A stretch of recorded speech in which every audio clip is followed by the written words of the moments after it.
fireman spends his whole day looking for fires.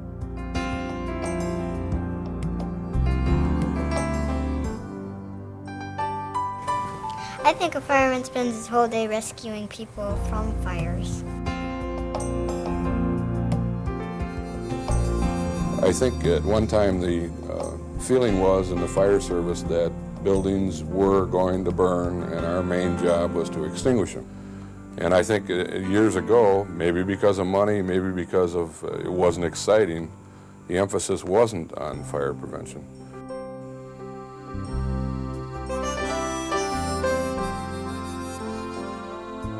In the history of the fire service, it was always waiting for the big one to come in and having to go for that big one. And now, and most people think all we have to do is go on calls, and it's our primary focus. It's the number one thing. If a call comes in, we drop everything else that we're doing. Those are our fires to put out. When the general public thinks about the fire department, they think about the fire truck screaming down the street, going to a fire with the fireman hanging on the back. However, I have a job that's not as glamorous as that. I'm the one that goes out and tries to prevent fires by making sure the buildings are built right, making sure the fire suppression systems are correctly installed.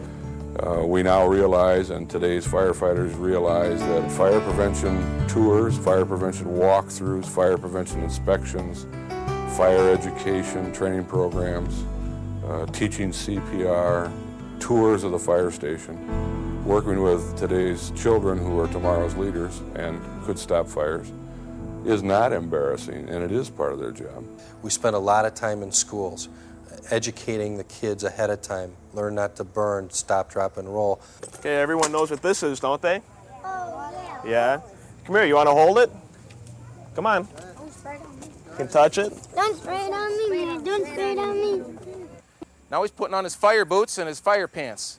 These are big, heavy rubber boots with metal on the bottom so no nails poke through from the bottom. These are really heavy and warm. Everything we do revolves around preparing for that 2% of the time that we actually fight the fire or handle the emergency. It's only 2% of our time. I didn't realize when I got into this profession how much time is actually involved in training and drilling and learning about new issues and preparing yourself for the next incident or things that you might not have seen or you might have learned about but you haven't yet encountered that. There's a lot of hours in preparation to keeping up on those skills. The fire department isn't proud of the major fires they have. What first thing we should do is critique it to see what caused it, and of course that's our obligation by law, and then what we could have done to prevent it and what we did wrong in putting it out. We have to improve our condition. We went to the space program and borrowed their sound. We have to improve our condition. We went to the space program and borrowed the Indy 500 and got the Jaws of Life or the rescue tools to cut open cars on the highways, let alone the racetrack. So we are improving our condition. It's gotten more complicated. It's not simple wood burning anymore. We go into any structure fire and we're dealing with hazardous materials. We have to be prepared for that and we have to know ahead of time what we're going into.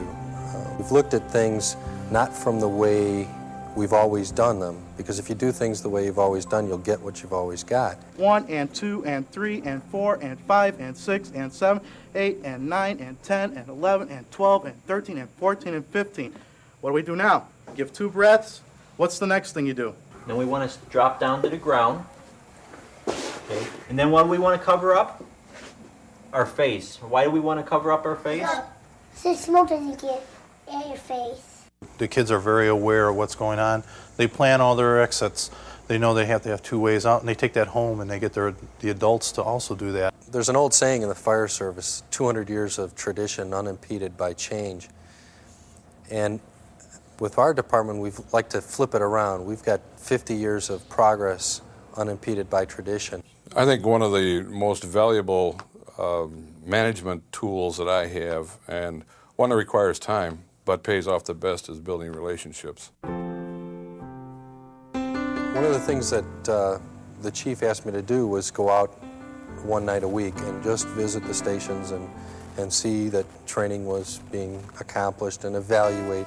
And one of the stations I visited, when I left the station, I walked out the door and I was walking to my car, and the company officer came out and followed me, and he said, thanks. And he says, thanks for stopping in and just talking to us and letting us know where we're going.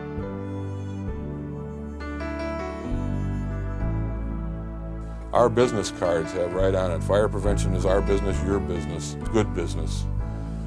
That's unheard of. But if we don't do it, and if the fire chief says, shut the door and sit quietly, they're going to get hurt in the long run. You know who's really going to get hurt is the people they protect. And a community that doesn't have an active fire department is really missing something.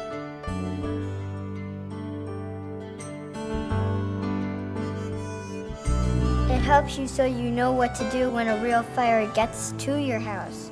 Feel if the doors are hot or not, because it can be, if it's hot, there can be a fire. Try and get out as fast as you can. Call 911. You should not run around. You should stop, drop, and walk.